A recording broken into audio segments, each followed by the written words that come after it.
The Great Happiness. बुद्धं शरणं गच्छामि।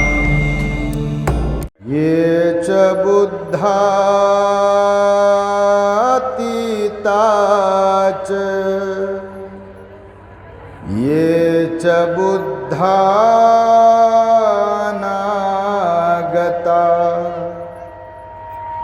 पच्चुपन्नाच ये बुद्धा अहं वन्दामि सर्वदा। ये च धम्मातीता च ये च धम्मानागता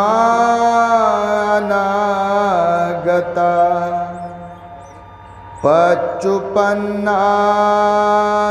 ये धम्मा अहं वन्दामि सर्वदा। ये च संघा अतीता च ये च संघानागता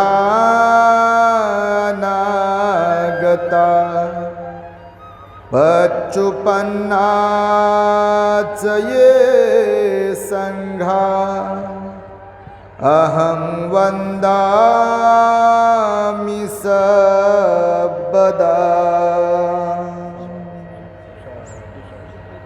संपूर्ण विश्वाला ज्यांनी सुख शांती मानवता तथा दुःखमुक्तीचा आर्य संदेश दिला असे ते दुःखमुक्तीचे मार्गदाता दुःखमुक्त महामानव महान कारुणिक तथागत भगवान सम्यक संबुद्ध तथागतांनी आपल्या शुद्ध प्रज्ञेतून निर्मिलेला सद्धम्म आणि त्याच सद्धम्माचा गेली 2500 वर्षांपासून सातत्याने अहोरात्र प्रचार आणि प्रसार करणारा पूजनीय भिक्खू संघ ज्यांच्या महान आणि असीम त्याग प्रभावामुळे आपल्याला जो हा अनमोल असा बुद्ध धम्म लाभला आणि ज्यांच्यामुळे आपल्याला हे एवढे मोठे वैभव प्राप्त झाले असे महान युग प्रवर्तक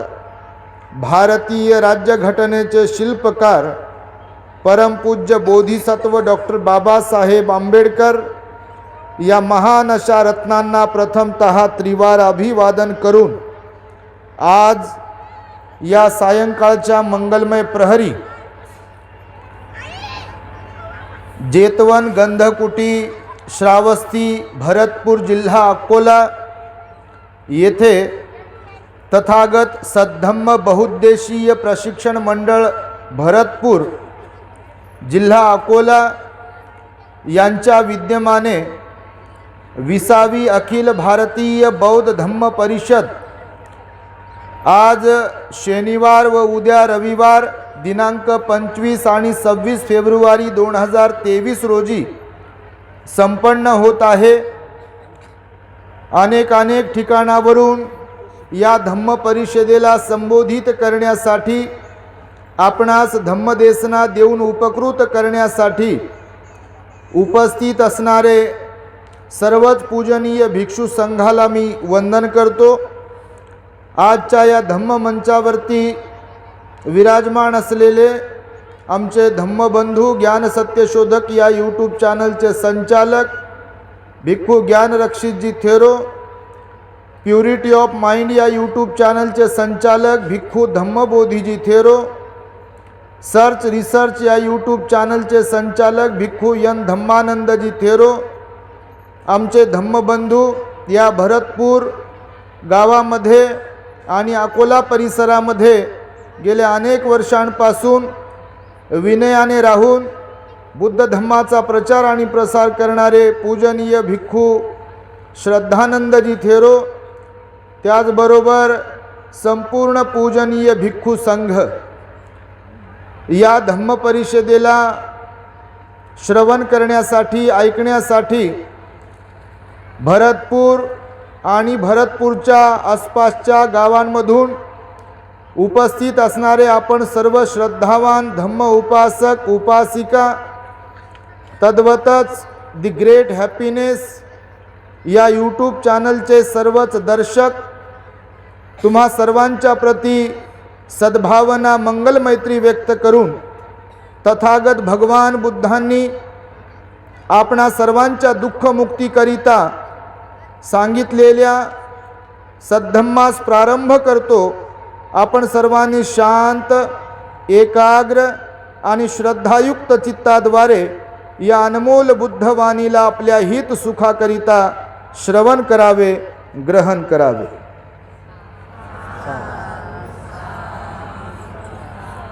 गेली 20 वर्ष सातत्याने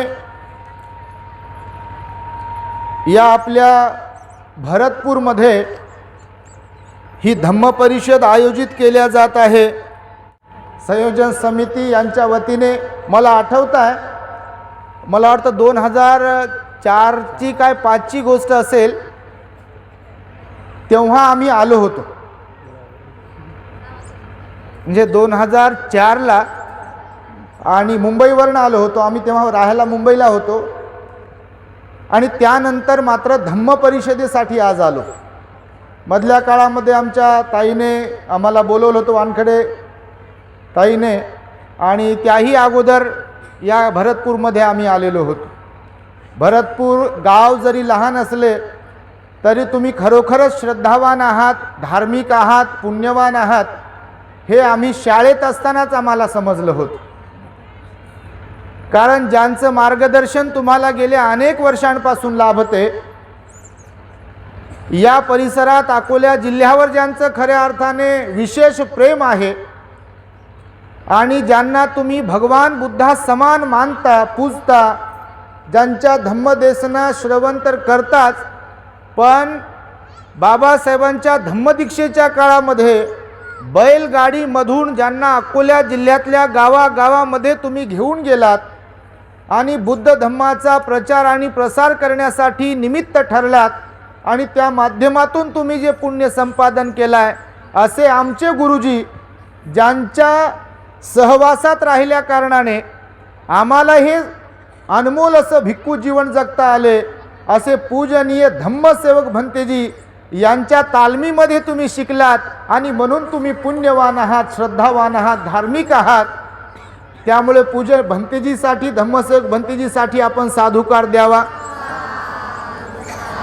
कारण एका विनयशील, विनयधारी, सिलवान, गुणवान, विद्वान, दर्शनशास्त्राचे गाढे अभ्यासक असलेल्या धम्मसेवक भंतेजींनी तुम्हाला हे धम्माचं अमृत बाळकडू पाजलाय आणि त्यामुळे तुमच्या गावातील लहान लहान मुलं असतील, माथारी लोक असतील, अत्यंत धार्मिक आणि श्रद्धावान आहेत।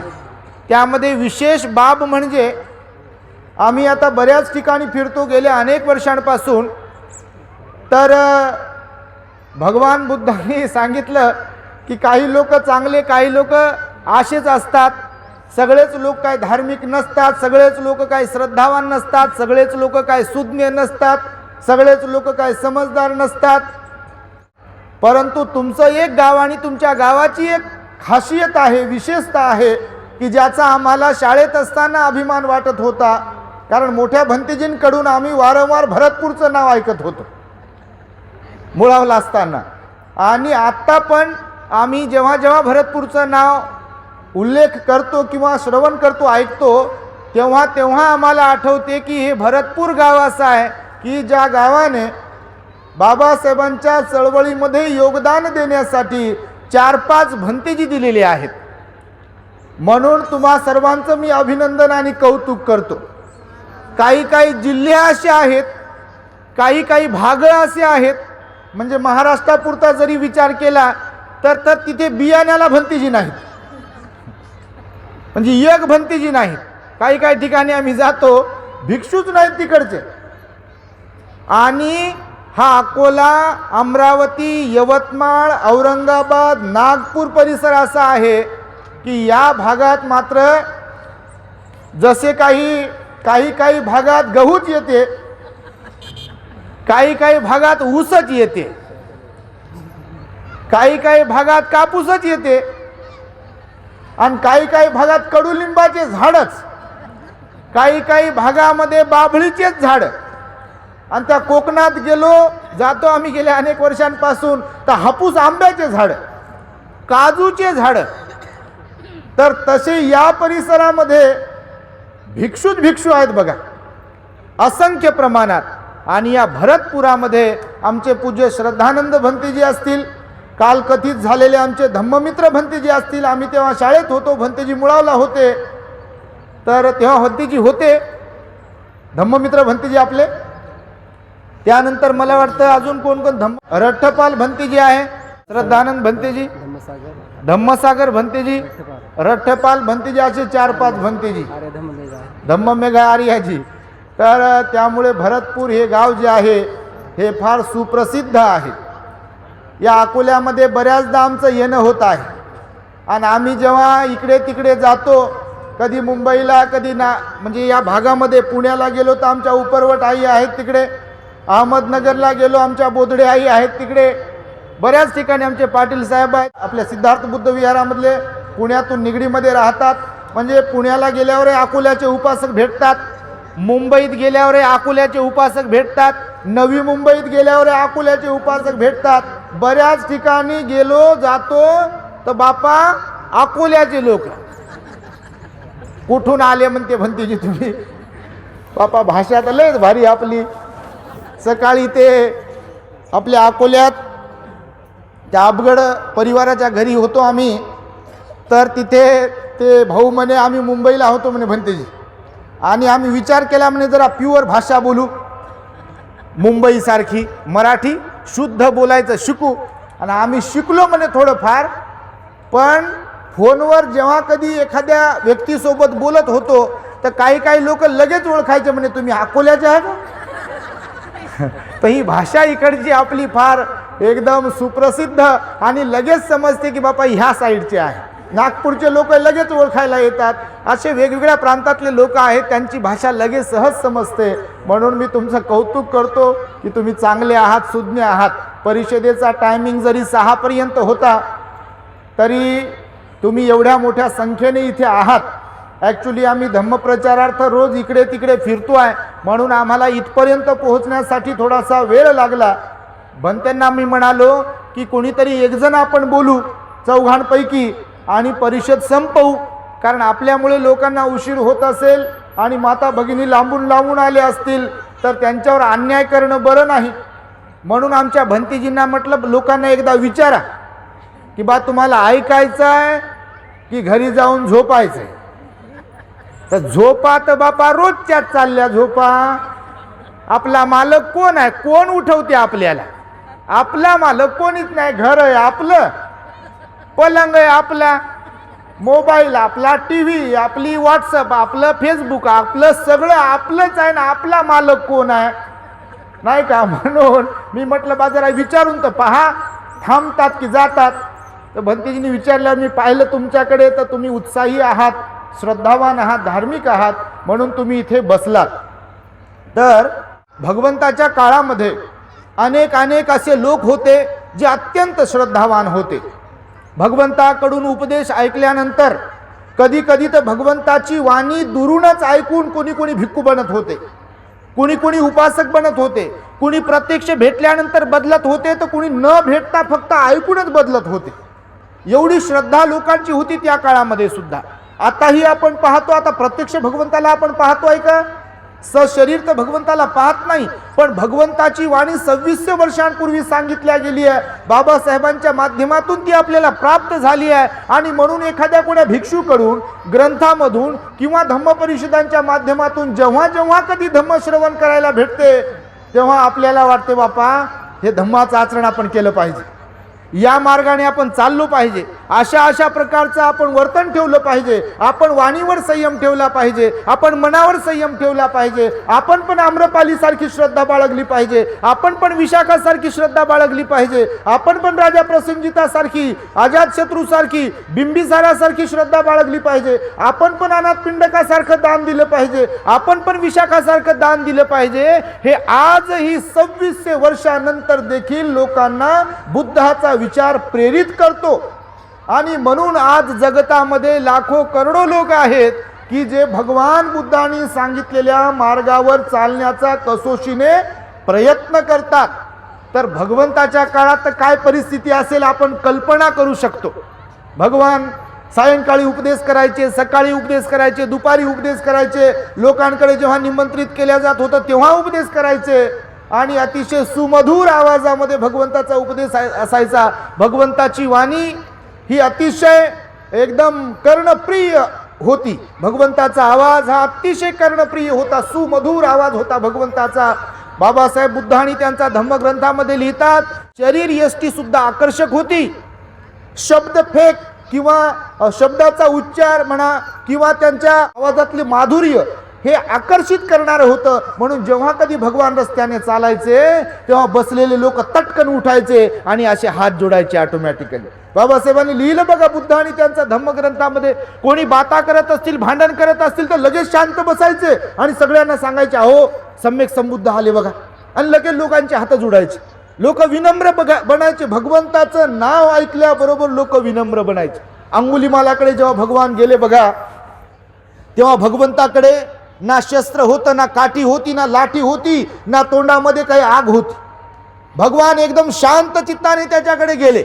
भगवंताला शांत आणि संयमी मनाने तिकडे आपल्याकडे येत असताना अंगुलीमालाने जेव्हा पाहिलं तेव्हा त्याने अगोदर विचार केला की आता या श्रमणाचंच एक बोट कापू आणि आपल्या गळ्यात टाकू आणि 1000 बोटांची माळ पूर्ण करू. पण जसे जसे भगवान जवळ आले तसा तसा त्याने विचार केला की आतापर्यंत मला 100-150 लोक घाबरून पळून जायचे, पण हा कोणीतरी विशिष्ट प्रकारचं व्यक्तिमत्व असलेला माणूस आहे आणि म्हणून तो स्वतःहून माझ्याकडे चालून येतोय. त्याने तर अगोदर विचार केला की कोणीतरी पागल व्यक्ती असावा, पण नंतर त्याने विचार केला की नाही, एक संन्यासी आणि श्रमण दिसतोय, कोणीतरी मोठा माणूस असेल. आणि म्हणून भगवान पुढे पुढे चालले होते. तो भगवंताच्या मागे मागे शस्त्र घेऊन चालला होता आणि भगवंताला तो म्हणाला, श्रमणा धावू नको, थांब. बस निमित्त भगवंताला भेटलं आणि भगवान त्याला म्हणाले, मी तर थांबलेलाच आहे या भवचक्रातून, मी तर थांबलेलोच आहे. मी 3ही तृष्णांना समूळ नष्ट केलाय, धावत आहेस तू. हे अहिंसका, तू अजूनही ध्यानावर येऊ शकतोस, अजूनही जागेवरती येऊ शकतोस, अजूनही अहिंसक बनू शकतोस आणि तू तसा प्रयत्न कर, आपल्यातलं साधुत्व कायम ठेव. अंगुलीमालाला निमित्त ठरली भगवंताची ही छोटीशी वाणी. माणसं तोडणं सोपं आहे, माणसं मारणे सोपं आहे, कुणाला शिव्या देणं सोपं आहे, लोकांचं नुकसान करणं सोपं आहे, पण माणसं जोडणं, माणसानं माणसांवर प्रेम करणं, एकमेकांच्या प्रती आपुलकी जपणं हे मात्र फार अवघड आहे. माणसं तोडणं सोपं आहे, माणसं जोडणं अवघड आहे. आणि अंगुलीमालाला म्हणाले, झाडाचे पानं, झाडाची शाखा तोडणं सोपं आहे, पण जोडणं मात्र फार अवघड आहे. आणि तुला मी सांगतो की जर तू पानं तोडशील तर ते जोडून दाखव. अंगुलीमालाने सांगितलं की भगवान हे कसं शक्य आहे, एकदा तोडलेलं जोडू शकत नाही. आणि त्यावर भगवान बुद्धाच्या समोर त्या अहिंसकाने अंगुलीमालाने आपलं शस्त्र टाकून दिलं.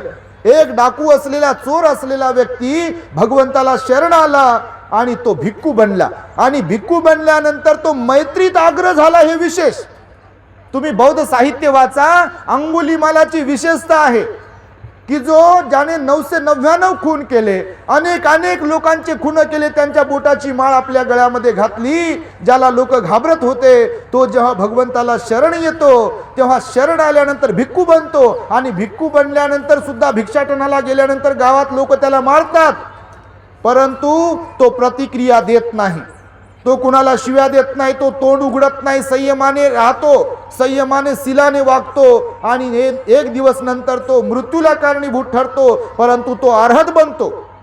भगवंताला विचारलं, जेव्हा अंगुलीमाल मृत्युमुखी पडले म्हणजे त्यांचं परिनिर्वाण झालं, तेव्हा भगवंताला भिक्खूंनी विचारलं, भगवान तुमचा पुत्र स्वर्गात गेला की नरकात गेला, सुगती प्राप्त झाली की दुर्गती प्राप्त झाली? कारण लोकांना वाटेल ना एखादा वाईट व्यक्ती असेल तर तो दुर्गतीलाच जाईल. कारण म्हणजे आपण सबपाप सहकरण कुशल उपसंपदा म्हणतो ना, कुशल कर्म केल्याचा परिणाम आहे, अकुशल कर्म केल्याचाही परिणाम आहे. मग अंगुलीमालाने तर खून केले होते. भगवंताला जेव्हा विचारलं तेव्हा भगवान बुद्ध म्हणाले, त्याचं भूतकाळातील जे कर्म होतं त्याचं या जीवनातील भूतकाळातील जे अकुशल कर्म होतं, पाप कर्म होतं, त्यानं भिक्खू बनल्यानंतर ते कर्म संपवलं. त्या कर्माची तीव्रता जी होती ती संपवली, आपल्या तृष्णा नष्ट केल्या. त्याने आपल्या कायावाच्या मनावरती संयम ठेवला, ध्यान साधनेचा अभ्यास केला आणि तो स्वतः अर्हत बनला. आणि माझा पुत्र जो अंगुलीमाल आहे तो काही नरक गतीला दुर्गतीला गेला नाही, तर तो मैत्रीमध्ये अग्र होता. बघा तुम्ही, मैत्रीमध्ये अग्र बनवलं अंगुलीमालाला भगवंताने, आणि त्यामुळे भगवंताचा धम्म हा सुप्रसिद्ध आहे आणि अनेक लोकांना प्रेरित करणारा आहे. तर तुम्हाला एक छोटीशी गोष्ट सांगतो, जास्त बोलणार नाही आहे, कारण आमच्या अजून एक भंतेजी बोलायचे बाकी आहेत आणि आम्हाला पुन्हा इथून निघायचं जालन्याला. आमचा धम्मरथ काही थांबणार नाही आहे. इथून तिथे तिथून इकडे काहीही हो लाख. जसे आमचे पूजनीय आनंद कौशल्यान भंतेजी एका ठिकाणी त्यांचं कोट आहे, वक्तव्य केलेलं आहे. त्यांनी बौद्ध साहित्याचे गाढे अभ्यासक होते, पाली साहित्याचे, हिंदी साहित्याचे गाढे अभ्यासक होते, ज्यांनी डॉक्टर बाबासाहेब आंबेडकरांनी लिहिलेला बुद्ध आणि त्यांचा धम्मग्रंथ जो इंग्रजीत मूळ बाबासाहेबांनी लिहिला होता त्याचं सर्वप्रथम हिंदीमध्ये भाषांतर केलं. बुद्ध और उनका धम्म, भगवान बुद्ध और उनका धम्म. तर ते आनंद कौशल्यान भंतेजी म्हणाले कि जब मैं मर जाऊं तो मेरी कब्र पर लिख देना कि बाबा साहब का ये सैनिक बुद्ध धम्म का प्रचार करते करते शहीद हो गया, उसको वीर मरण आ गया. म्हणजे अशा प्रकारचं त्यांनी बोलून दाखवलं की मी बाबासाहेबांचा सैनिक आहे. बुद्ध धम्माचा प्रचार आणि प्रसार करता करता जर मला मृत्यू येणार असेल तर मी स्वतःला पुण्यवान भाग्यवान समजेल. आणि त्यामुळे बुद्ध धम्माच्या प्रचारार्थ आम्ही सुद्धा प्रयत्न करत आहोत. अल्पज्ञानातून लोकांना गोडवा निर्माण करत आहोत. खरं तर म्हणजे असं काही फारच आम्ही ज्ञानी आहोत आणि आमच्या बोलल्यामुळे कोणी श्रोतापन्न होईल, सकृतागामी होईल, अनागामी होईल, अर्हत होईल असं काही विषय नाही आहे. आम्ही पण विद्यार्थीच आहोत बुद्ध धम्माचे, परंतु लोकांमध्ये मात्र श्रद्धा विकसित करण्याचं काम किंवा श्रद्धा निर्माण करण्याचं काम किंवा धम्माचरणाची गोडी लावण्याचं काम मात्र आम्ही करत आहोत. आणि ते प्रामाणिकपणे काम आमच्याकडून घडावं यासाठी मात्र कसोशीने प्रयत्न करीत आहोत. त्यासाठीचं तुम्हाला बुद्ध धम्मातील एक मी उदाहरण सांगून थांबणार आहे. एकदा बघा, राजा प्रसेनजित जो आहे, मी सकाळी राजा प्रसेनजिताबद्दल बोललो, आता दुपारी राजा प्रसेनजिताच्या पुरोहिताबद्दल बोलतो. राजा प्रसेनजिताचा एक पुरोहित होता आणि त्या पुरोहिताची दातिया नावाची एक पत्नी होती. आणि ती दातिया जी पत्नी होती त्या पुरोहिताची, राजा प्रसेनजिताच्या, तिची बुद्ध धम्म संघावर अगाध श्रद्धा होती, अगाध श्रद्धा. बघा, कधी कधी असं होते नवरा धार्मिक आहे तर बायको धार्मिक नाही.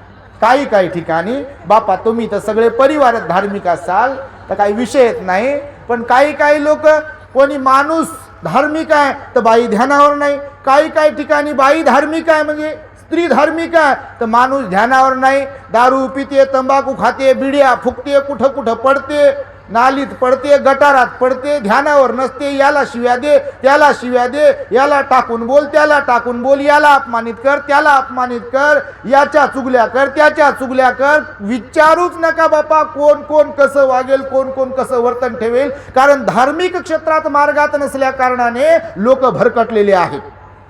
ज्या लोकांमध्ये धार्मिकता नाही आहे, ज्या लोकांमध्ये श्रद्धा नाही आहे, ते लोक भरकटलेले आहेत. जे लोक खऱ्या अर्थाने धार्मिक आहेत, ज्या लोकांची खऱ्या अर्थाने बुद्ध धम्म संघावर श्रद्धा आहे, ते लोक संयमशील असतात. धार्मिक कोणाला ओळखावं, धार्मिक कोण आहे? धार्मिक नावाचं सूत्र आहे, भगवंताचा उपदेश आहे. त्याच्यामध्ये भिक्खूच्याही धार्मिकतेबद्दल सांगितलं आहे आणि उपासकांच्याही धार्मिकतेबद्दल सांगितलं आहे. ज्यांचा कायावाच्या मनावरती संयम आहे ते धार्मिक आहेत असं भगवंतानं थोडक्यात सांगतोय, मी तुम्हाला सांगितलं आहे. म्हणून ती दातिया जी होती तिची बुद्ध धम्म संघावर श्रद्धा होती. मग तिच्यामध्ये एक दिवस वैराग्याचा भाव निर्माण झाला. वैराग्याचा भाव म्हणजे काय? तिला सुद्धा वाटलं की अरे गड्या, हे गृहस्थ जीवन मी जगते आहे, परंतु ध्यान करताना, शील पालन करताना मला जरा अडथळे येतात. कारण गृहस्थ जीवन आहे, शेवटी लेकरं बाळ कोण असतात घरी आणि त्याच्यामुळं कधी शील तुटते, तर कधी ध्यान करायला वेळ मिळत नाही किंवा ध्यानाला अडथळा येते. काय गोष्टी घडतात. शेवटी संसार आहे आणि संसारात घरात जरी असले तर सगळेच लोक थोडी बरोबरच असतात. आता मी सांगितलं त्यानुसार कोणी व्यवस्थित आहे, कोणी सपोर्टिव्ह आहे, कोणी बिलकुल सपोर्टिव्ह नाही. तुला एकच हुदा आहे म्हणते, तिकडेच जाते म्हणते तू. कोणी माताजी झालं तर बापा म्हणते तू माताजी बनून तिकडंच काहून नाही राहिली, म्हणते इकडं कायला आली म्हणते पुन्हा. तर विचारूच नका कोणाकोणाला कोण काय बोलत असेल, सांगता येत नाही, नाही का. एखादी दुसरी महिला असेल कोणतरी यांनी मुंडन केलंय, कोण्या कोण्या माताजी बनल्या होत्या, श्रामणेरी बनल्या होत्या, तर जी बिलकुल धार्मिकच नाही ती म्हणत असेल अहो हिचं काय खरं आहे व. अरे बाप्पा ही माताजी बनली म्हणते हिचं काय खरं आहे. तुम्ही विचारूच नका याचं काय खरं आहे, त्याचं काय खरं आहे, हिचं बरोबर नाही, तिचं बरोबर नाही. नाक मुरडणारे लोक, त्रुट्या काढणारे लोक, दुसऱ्याला म्हणजे असंच समजणारे लोक जगात भरपूर आहेत.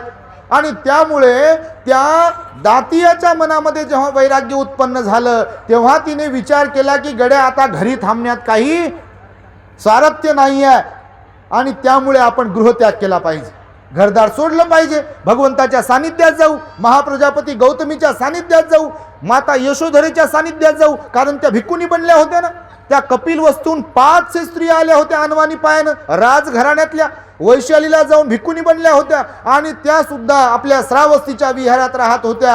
आणि मग ती दातिया गेली भगवंताकडे आणि भगवंताला म्हणाली भगवान मला दीक्षा द्या, मला भिक्षुनी बनायचं आहे. आणि मग आर्या आपल्या प्रजापती गौतमी ज्या होत्या त्यांच्याकडून त्या दीक्षित झाल्या. मग दीक्षित झाल्यानंतर प्रशिक्षण घेतलं. प्रशिक्षण बुद्ध धर्मामध्ये खूप महत्त्वाचं आहे. नाही तर बापा काही काही ठिकाणी पाहू लागलो आम्ही, चिवर घेतलं की निघले मागायला, चिवर घेतलं की निघले भाषण द्यायला, चिवर घेतलं की निघले कुठं कुठं. म्हणून काही काही ठिकाणी असे व्हिडिओ वगैरे पोस्ट वगैरे व्हायरल करतात लोक. आताच आमच्या भंतेजीनं, आमच्या श्रद्धानंद भंतेजीनं फेसबुकवरची पोस्ट दाखवली कोणत्या माणसाची. ते म्हणे पहा म्हणे भंतेजी हे काय लिहिते म्हणे सोशल मीडियावर. आता सोशल मीडिया हा काय आपल्याच लोकांपर्यंत सीमित आहे का? म्हणजे तुम्ही व्हॉट्सअपवर फेसबुकवर जे लिहिता ते काय आपल्याच लोकांपुरतं सीमित आहे का? तर त्या माणसानं काहीतरी भिक्षूंच्या विरोधामध्ये लिहिलं, निगेटिव्ह लिहिलं. तर भंतेजी आता मला दाखवत होते तर मी त्यांना म्हणालो हे वृषल लोक आहेत जे भिक्षू संघाच्या बद्दल निगेटिव्ह बोलतात, नकारात्मक बोलतात आणि जाहीरपणे बोलतात, असे लोक वृषल आहेत. जर तुम्हाला त्रुटी दिसते, चुकी दिसते तर सम्राट अशोकासारखं योगदान द्यावं, आपला मुलगा द्यावा, मुलगी द्यावी आणि तशा प्रकारचं स्वतःला पात्र बनवावं आणि नंतर मग एखाद्या सिनियर भिक्खूंकडे जावं जे मुख्य आहेत आणि त्यांना सांगावं की भिक्षू संघामध्ये असं असं होत आहे भंते, माझ्याकडून काय आवश्यक असेल मी ते करायला तयार आहे, परंतु याच्यावरती तुम्ही उपाय सांगा. आहे का नाही? हा उपाय आहे ना. आणि म्हणून बघा म्हणजे विषयांतर करत नाही, जेव्हा मग त्या महाप्रजापती गौतमीकडून त्या पुरोहिताच्या पत्नीनं दीक्षा घेतली तेव्हा त्यांनी प्रशिक्षण घेतलं. मग भगवंताकडून आणि प्रजापती गौतमी आर्या यांच्याकडून प्रशिक्षण घेतलं. प्रशिक्षण घेत असताना एक दिवस मग त्या राजगिरीला गेल्या. भगवान बुद्ध गृधकूट पर्वतावर राहत होते. तुम्ही राजगृहाला गेला असाल कधी, ज्याच्यावरून त्या देवदत्ताने भगवंताला मारण्या हेतू दगड सोडला होता. त्या गृधकूट पर्वतावर, गृधकूट पर्वत यासाठी म्हणतात की त्यावर गिधाड राहायचे, गिधाड पक्षी माहिती आहे तुम्हाला, तर गिधाड राहायचे म्हणून गृधकूट पर्वत भगवान तिथे राहत होते. आणि मग ह्या भिक्षुणी सुद्धा काही त्या ठिकाणी राहत असताना एक दिवस डोंगराच्या खाली, आताही तुम्ही त्या राजगिरी पर्वतावर जर कधी जाल तर राजगिरीच्या या डाव्या साईडला वरती गेल्यानंतर एक असा मोठा तलाव आहे, नदी सदृश्य तलाव आहे. तिथे पाणी असते नेहमी. आम्ही जेव्हा टूरवर जातो बुद्धगया धम्मसहलीच्या तेव्हा तिकडे जात असतो. तर त्या तलावाच्या तिकडे एक हत्तीवाला, म्हणजे त्या दातिया माताजी ज्या बनल्या होत्या श्रामणेरी, त्या अशा पहाडीवरच होत्या, गृधकूट पर्वताच्या एका कोपऱ्याला होत्या, ध्यान करत बसल्या होत्या. ध्यानातून उठल्यानंतर त्यांनी पहाडाच्या खाली पाहिलं तर म्हणजे अंतर फार कमी होतं, असं काही फारच जास्त नव्हतं. तर एक हत्ती त्या पाण्यामध्ये बसलेला होता आणि पाण्यामध्ये हत्तीनं आंघोळ वगैरे केली. तर तेवढ्यात त्याचा एक मालक तिथे आला, हत्तीचा मालक असतो ना, आणि तो मालक तिथे आल्यानंतर त्याला पाहून हत्तीला पाहून त्या मालकानं हत्तीला आवाज दिला, अरे चल आता आपल्याला जायचं आहे. पाण्यात बसलेला हत्ती मालकाच्या सांगल्यामुळं पाण्यातून लगेच वरती आला. वरती आल्यावर तो उभा राहिला किनाऱ्यावरती. किनाऱ्यावरती उभा राहिल्यानंतर मालकाने त्याला पुन्हा म्हटलं, सांगितलं, इशारा केला की चल आता तुझ्यावरती मला सॉरी करायची आहे, बसायचं आहे, घरी जायचं आहे ना आपल्याला, तर मग आता चल बस खाली. तर बस खाली म्हटलं की हत्ती बसला. चल पाय लांब कर म्हटलं की हत्तीनं पाय लांब केले आणि लांब केलेल्या पायावरती चढून तो हत्तीच्या पाठीवर बसला त्याचा मालक. हे दृश्य त्या प्रसेनजित राजाचा पुरोहित आणि त्या पुरोहिताची पत्नी जी की श्रामणेरी बनली होती, भिकुनी बनली होती, तिने ध्यानातून उठल्यानंतर ते दृश्य पाहिलं की एक 50-100 किलोचा माणूस समजा, तर तिने पाहिलं ते दृश्य की एक 50-100 किलोचा माणूस आणि काही टनाचा हत्ती तो माणसाच्या इशाऱ्यावर नाचतोय. नाचतोय म्हणजे उठतोय, बसतोय, पाय लांब करतोय, त्याला घेऊन चालतोय. म्हणजे एक बलाढ्य हत्ती त्या माणसाचं ऐकतोय. तर मग आपण सुद्धा आपलं हे जे मन आहे या 3.5 हाताच्या आतमध्ये, कायेच्या आतमध्ये असणारं या मनावर सुद्धा तसाच अंकुश ठेवला पाहिजे. कारण हत्ती चालवणारा जो असतो त्याच्याकडे अंकुश असतो. जर कधी त्या हत्तीनं ऐकलं नाही तर तो लगेच त्या हत्तीला अंकुश टोचतो. मग त्या आर्याजीने, भिक्कुनीने पाहिलं की जर मनुष्य हत्तीला आपल्या म्हणण्यानुसार बनवू शकतो, बसवू शकतो, उठवू शकतो, चालवू शकतो, तर आपल्याला सुद्धा जे मन दिलंय, भगवान बुद्ध म्हणाले मनोपुब्बंगमा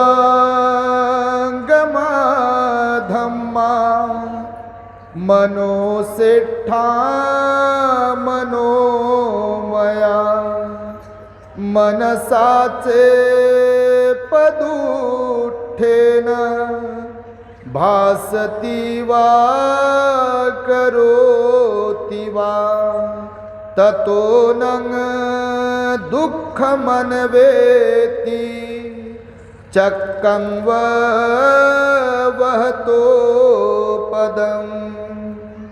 ही बुद्धाची वाणी आहे बघा धम्मपदामध्ये, पहिलीच गाथा आहे.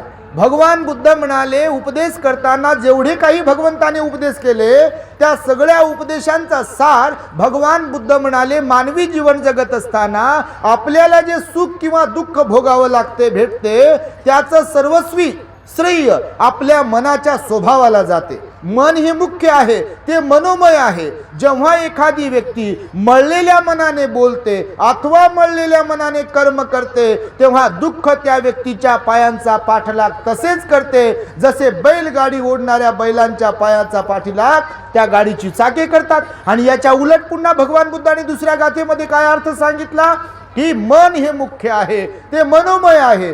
जेव्हा एखादी व्यक्ती निर्मळ आणि शुद्ध मनाने बोलते तेव्हा सुख त्या व्यक्तीच्या सोबत तसेच राहते जशी कधीही न सोडणारी सावली आपल्या सोबत असते.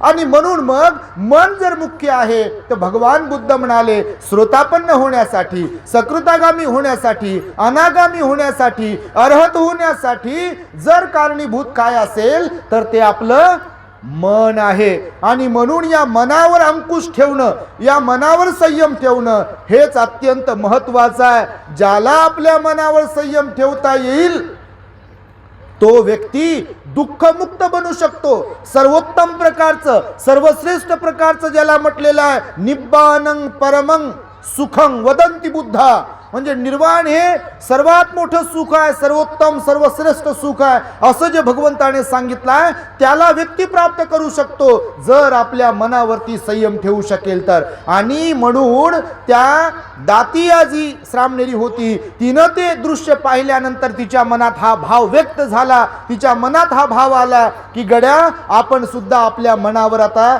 फोकस केलं पाहिजे, एकाग्र मनाला केलं पाहिजे, त्या माध्यमातून ध्यान केलं पाहिजे. आणि तिने तशा प्रकारचा संकल्प केला आणि दृढ संकल्प करून, अधिष्ठान करून आपल्या मनाला एकाग्र आणि एकाग्र बनविण्याचा कसोशीने प्रयत्न केला. बिलकुल मेहनत केली, संघर्ष केला आपल्या मनाबरोबर. कारण भगवान बुद्ध म्हणाले, जोपर्यंत मनाला शुद्ध करत नाही, जोपर्यंत मनाला निर्मळ करत नाही तोपर्यंत आपल्या मनामध्ये निर्वाणाची अवस्था निर्माण होऊ शकत नाही, दुःख मुक्तीची अवस्था निर्माण होऊ शकत नाही. आणि त्या दातिया श्रामणेरी भिक्कुनीने तशा प्रकारे मार्गक्रमण करून भगवान बुद्धांच्या आदेशानुसार, उपदेशानुसार समाधी मार्गाचा अभ्यास केला.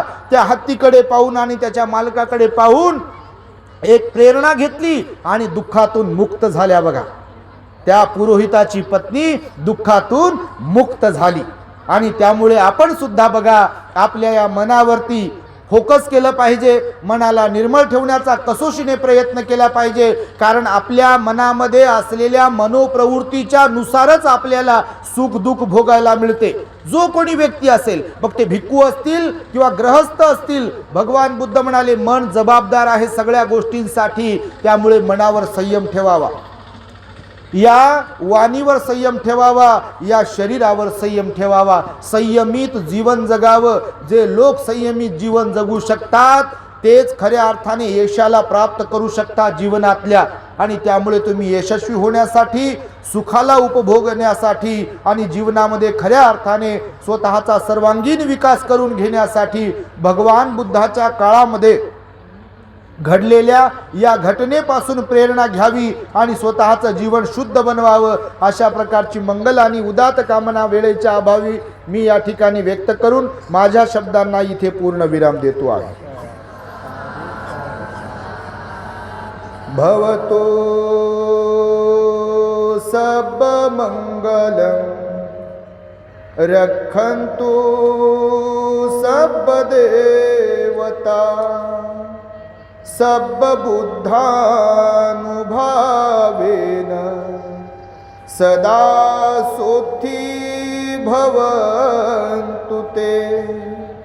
भवतु सब मंगलम रक्षन्तु सब देवता सब धम्मानुभावेन